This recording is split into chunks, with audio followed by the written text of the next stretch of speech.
Today, another November keeper. Outside, we've got clear skies, and you can see what's left of our setting sun. 65 degrees right now. Winds are out of the north. A cold front has blown through the area. Can we find it on the map right now? No, we cannot.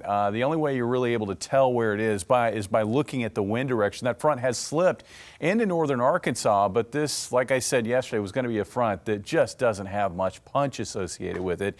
And it looks like as we work from tonight into tomorrow, that front washes out and warm winds are blowing again. And that means we're going to make a run at 70 degrees once again across a lot of the area. By the end of the day, here comes the next cold front.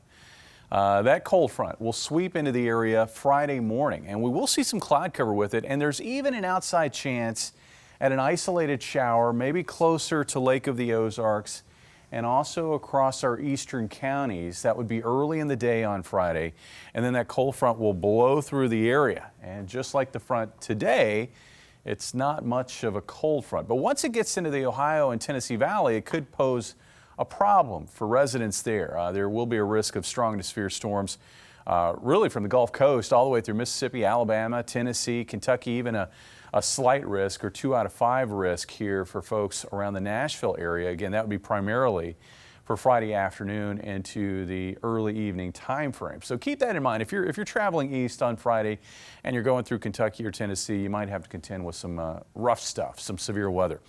Temperatures tonight under clear skies and bright moonshine will fall into the low 40s north.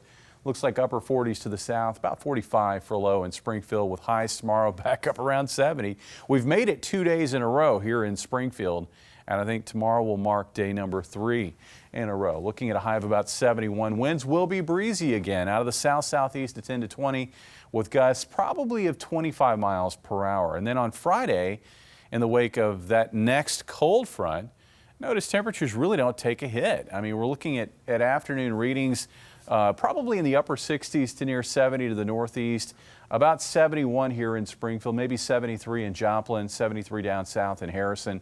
Winds out of the northwest at 5 to 15 miles per hour. Now, are you ready for some weather fun? Looks like as we work from Saturday into Sunday, we are going to find a deep trough developing across the eastern United States. And a strong cold front will blow across the area on Saturday.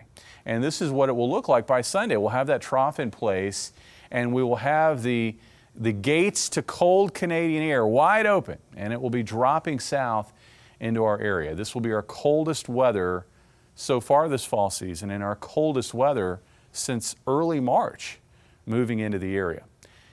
Here's the other interesting part of this is on the back side of that front, as cold air is coming in, there may be enough low-level moisture to generate a risk of drizzle. And if it gets cold enough in that layer where drizzle is trying to develop, there could even be some snow flurries. This is a possibility. This is what a lot of the model guidance is suggesting today.